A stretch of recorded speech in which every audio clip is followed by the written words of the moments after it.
Hi friends, இப்போ நம்ம Pandya stores பார்க்க போகிறோம். பாண்டிய ஸ்டோர்ஸில் வந்துட்டு நம்ம பாண்டியன் பண்ணுறது அக்கிரமும் மகா கொடுமையாக இருக்குது. ஏன்ப்பா இப்படி பண்ணுற, உனக்கு புத்தியே இல்லையாப்பா அப்படிங்கிற மாதிரி இருக்குது. என்ன பண்ணுறது, இவங்க பார்த்து கல்யாணம் பண்ணி வச்சா இவங்க ஹனிமூன் அனுப்பி வைப்பாங்களா, இல்லைன்னா அனுப்பி வைக்க மாட்டாங்களா, நல்லா வருவோப்பா நீ அப்படிங்கிற மாதிரி இருக்குது.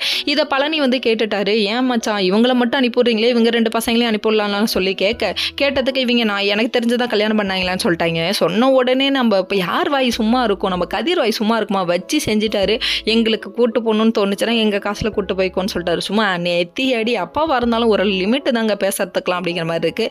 அதுக்கப்புறம் இவங்க சொன்னதுக்கப்புறமா இந்த விஷயத்தை பழனி வந்து எப்படியோ கோமதி அம்மா காதில் போடுவோம், கோமதி அம்மா காதில் போட்டு வச்சாருங்க. போட்டது மட்டும் இல்லைங்க, கண்டிப்பாக இந்த குடும்பத்தில் பிரச்சனை வருதுன்னா, இந்த குடும்பத்தை பிரிக்கணும்னா அது பாண்டியனால் மட்டும்தான் முடியும், வேற யாராலையும் முடியும், அசிச்சிக்க முடியாதுன்னு சொல்லிட்டாங்க. பிரச்சனையை கண்டிப்பாக உருவாக்கிடுவார்னு சொல்ல கோமதி அம்மாவுக்கு பயம் வந்துருச்சு. ஒரு பக்கம், இன்னொரு பக்கம் வந்து நம்ம தங்கமயில் இருக்கே, தங்கமயில் வர வரை குடும்பத்துக்குள்ள பிரச்சனை வந்துக்கிட்டே தான் இருக்கும் அப்படிங்கிற மாதிரி இருக்குது. தங்கமயில் சும்மா இருந்தாலும் அவங்க அம்மா சும்மா இருக்க மாட்டேங்குதுங்க. அவங்க அம்மா கால் பண்ணி தம்பிங்களுக்கு இடையில பேச விடக்கூடாது, இவங்கள்ட்ட வந்து பிரிக்கணும், நீ தனி குடும்பமாக இருக்கணும், நீ சம்பாதிக்கிறது தனியாக இருக்கணும், இவ்வளோ ஃப்ரீ அட்வைஸ் கொடுக்குறேன்ற பேரில் பொண்ணோட வாழ்க்கை அழிக்கிறியேம்மா, உனக்கு நல்லா இல்லையாம்மா அப்படிங்கிற மாதிரி இருக்குது.